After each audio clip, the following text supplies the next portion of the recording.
What exactly should your offer to purchase include? Leaving out critical terms isn't just a mistake, it's a liability.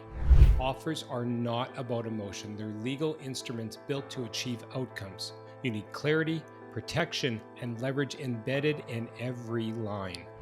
Every word in your offer either wins you the deal or sinks it. Let's walk through what every powerful investor grade offer must contain to protect you and position you for success.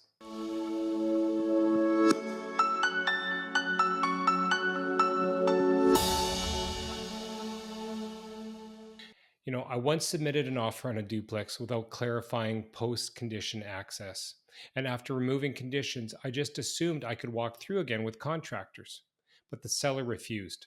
And that mistake delayed our rental by 3 weeks and cost me $5,000 in holding costs. And that's when I learned every detail matters. Contracts aren't just for when things go well, they're for when they don't. So I think I'm going to go through, you guys know I like lists, my top 10 things to include in your offer. Okay. Top 10 things. So, number one, purchase price and payment structure. I think this is obvious, but the strategy behind the number isn't.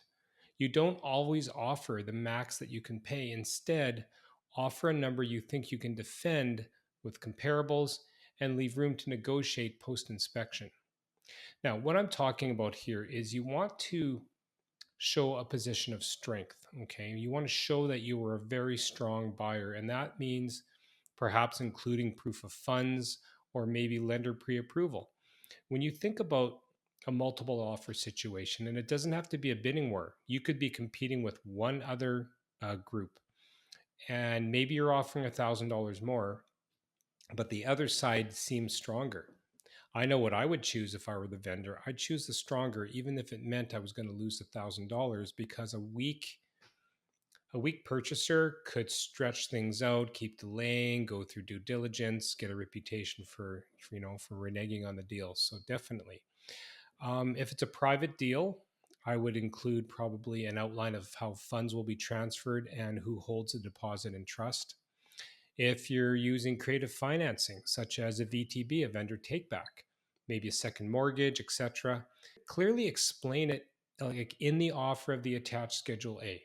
Okay, I think that's really, really critical. Whether you put it, yeah, I think just doing it as a Schedule A is probably the cleanest. That's what I've seen most in my career. All right, number two, key contract dates.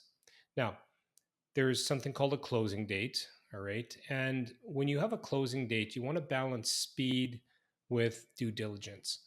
Now, investors might want a fast close, sellers might want flexibility. You really have to offer what aligns with their motivation.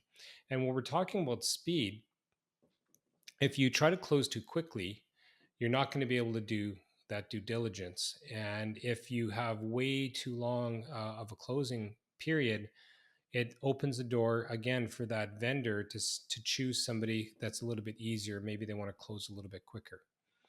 Now, possession date, a little bit different than closing date, although I know here in Canada, sometimes that's one and the same, but possession date, be very specific, especially with the time.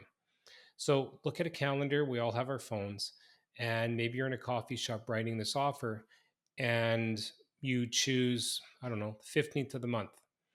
What if it's a Sunday? Is your lawyer going to open up the office and work on a Sunday? Are they then going to have to try to do this on Friday before? And now it's like, okay, is it your property? Can you get the keys on Friday? So just making sure that you are putting the proper date in, the proper time. My recommendation, I like Tuesdays at 5 p.m. So you have all of Monday, all of Tuesday for the lawyers to do what they're going to do. Think about it. Mondays are pretty busy for anybody. Tuesday is a little bit less so. And yet, if you get your keys by 5 o'clock on Tuesday, you have 3 full business days to find out what's going on.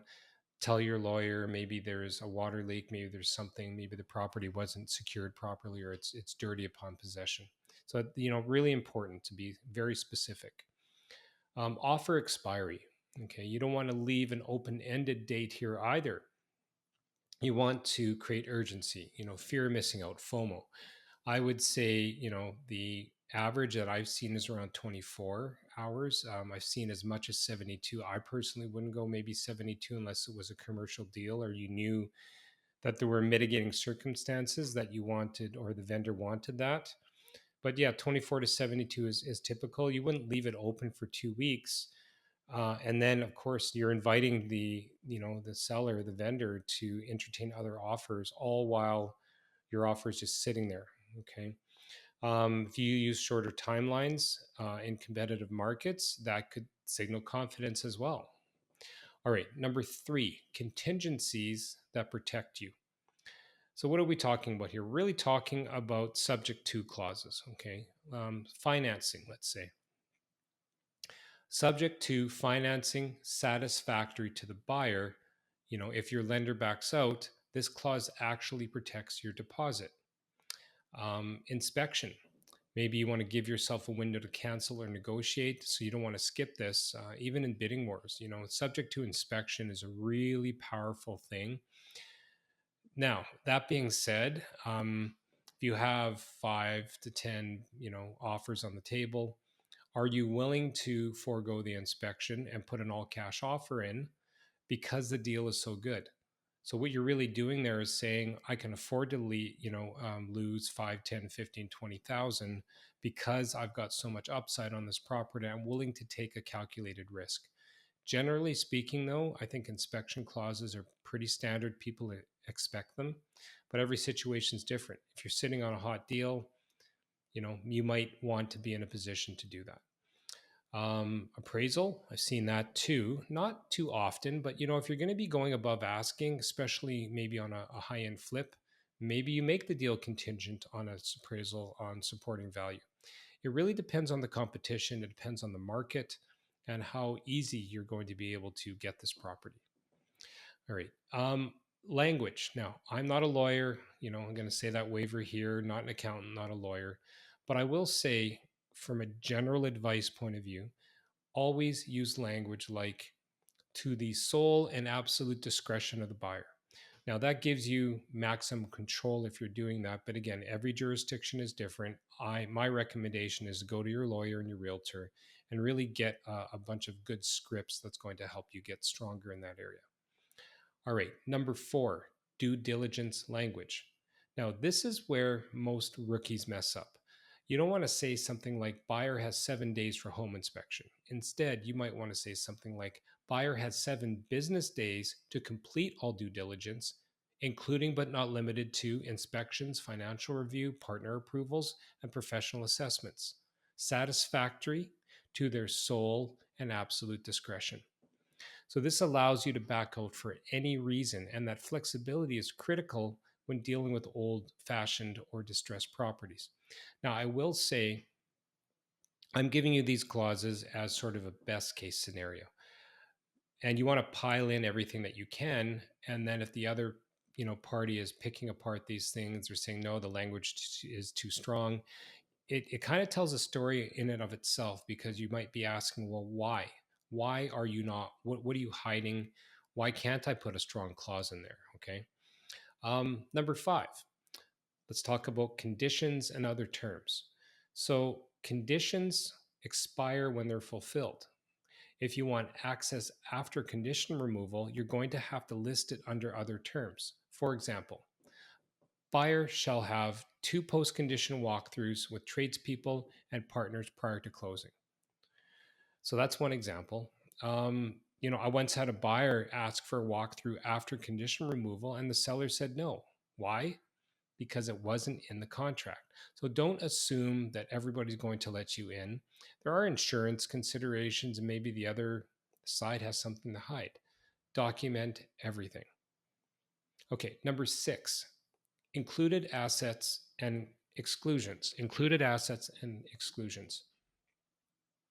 So we're talking about assets here.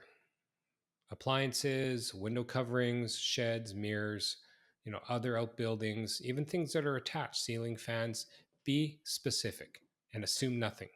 Assume nothing stays unless it's written in the offer, even if it's bolted to the wall. I know here in Manitoba, in most jurisdictions, you have chattel, which is a term for anything that is already permanently affixed.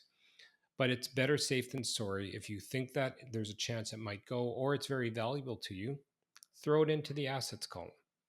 For multi unit properties, however, you might want to list what's included in every single unit: fridge, stove, washer, dryer, dishwasher. I know that a dishwasher should be permanently affixed, of course, unless it's a rolling one. But anything like that, still list it. All right. Now, on the flip side, you want to exclude what you don't want to inherit. Okay. Old furniture, garbage, oil tanks. I have a story.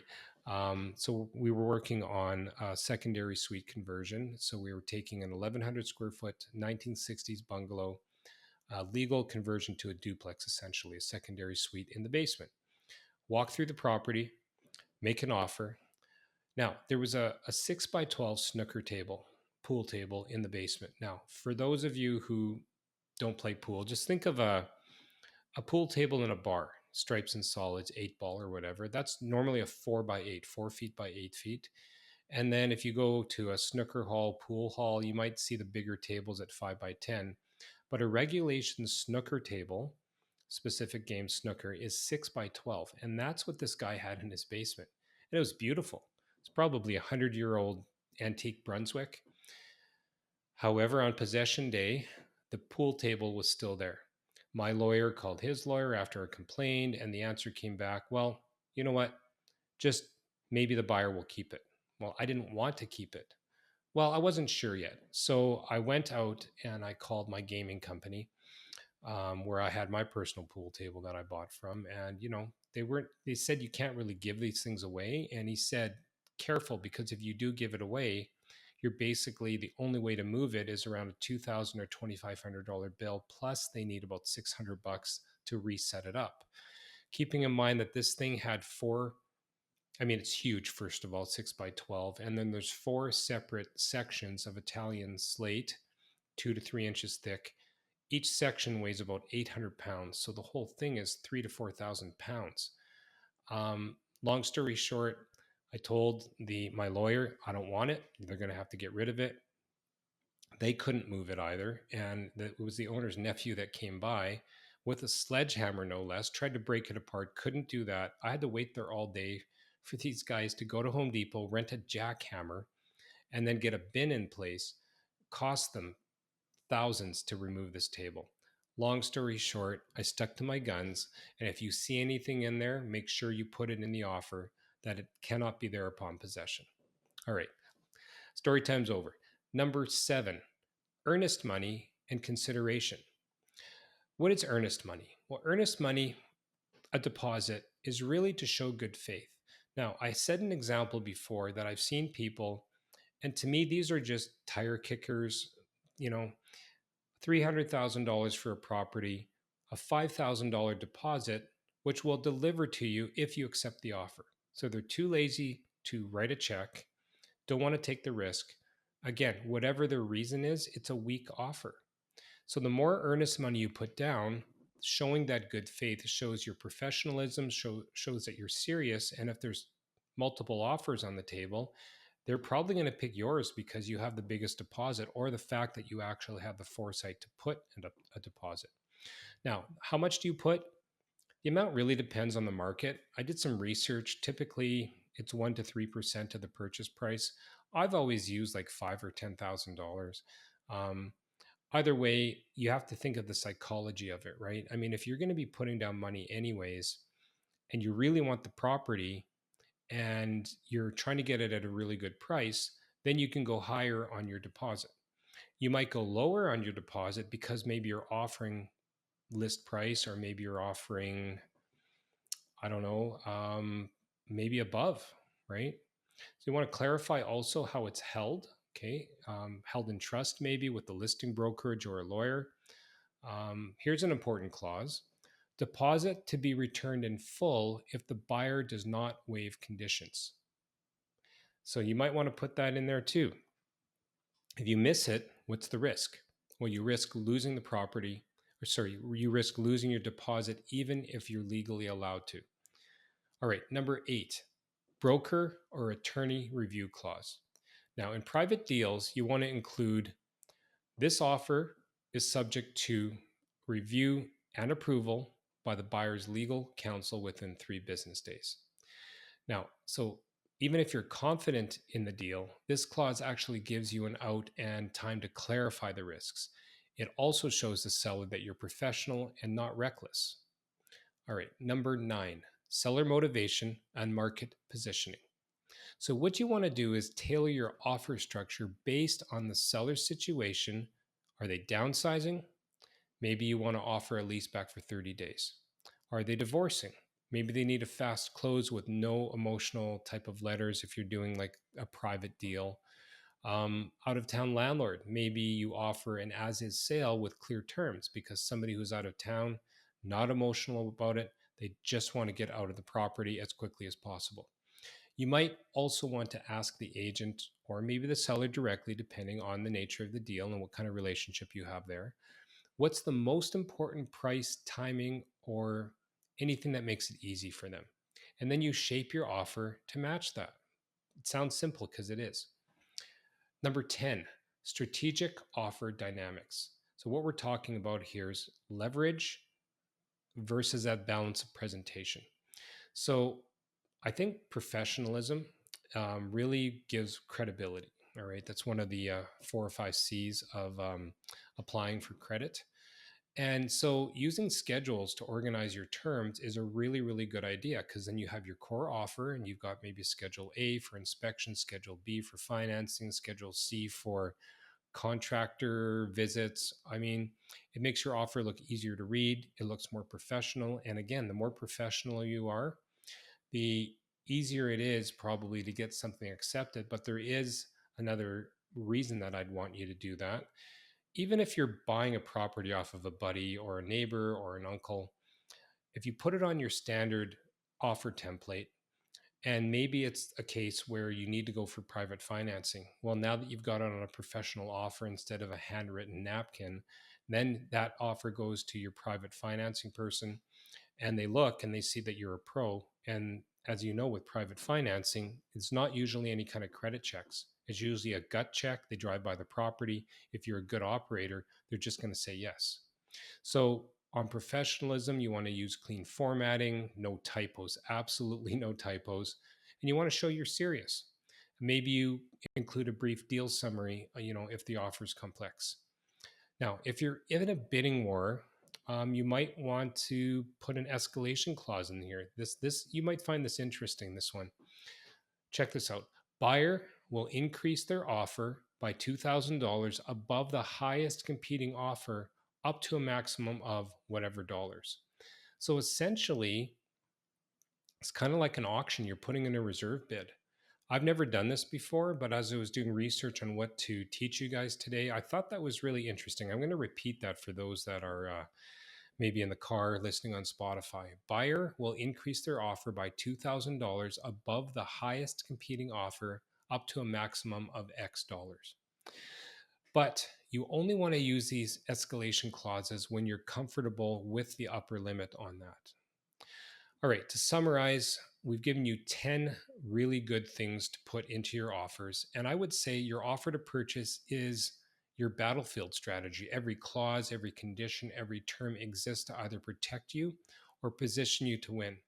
You don't want to wing it. You don't want to rely on someone else to protect your interests. So control the narrative and the numbers, and by writing smart, investor-focused offers, you'll succeed.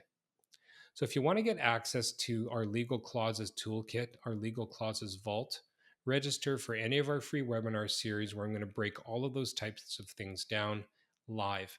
And then, we give special webinar only offers for those people that show up. So hopefully we'll see you there.